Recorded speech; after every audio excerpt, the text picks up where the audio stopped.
In 1958, one of the NBA's brightest young stars fell to the floor during a routine game and never walked on his own again.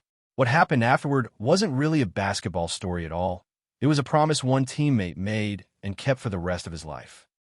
Maurice Stokes was a powerful 6'7" forward who arrived in the NBA in 1955 out of small Pennsylvania college.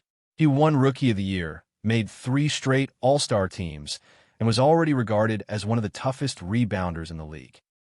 In the final game of the 1958 regular season, Stokes drove to the basket, was fouled hard, and hit the floor unconscious.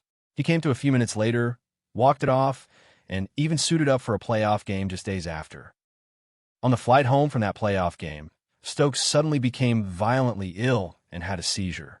He slipped into a coma before the plane even landed. Doctors eventually determined the fall had caused a serious brain injury, later linked to the blow he'd taken days earlier.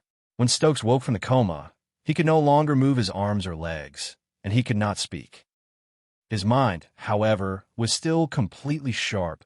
He understood everything happening around him, fully aware but locked inside a body that would no longer respond. He would spend the rest of his life almost entirely paralyzed. Jack Twyman, his teammate and road trip roommate, stepped in almost immediately. At a time when Stokes had used up his insurance and savings, Twyman became his legal guardian, taking charge of his medical care and finances. To help cover the enormous cost of Stokes' care, Twyman organized an annual charity basketball game at Kuchar's Country Club in the Catskills. NBA stars, including a young Will Chamberlain, showed up every summer to play for free.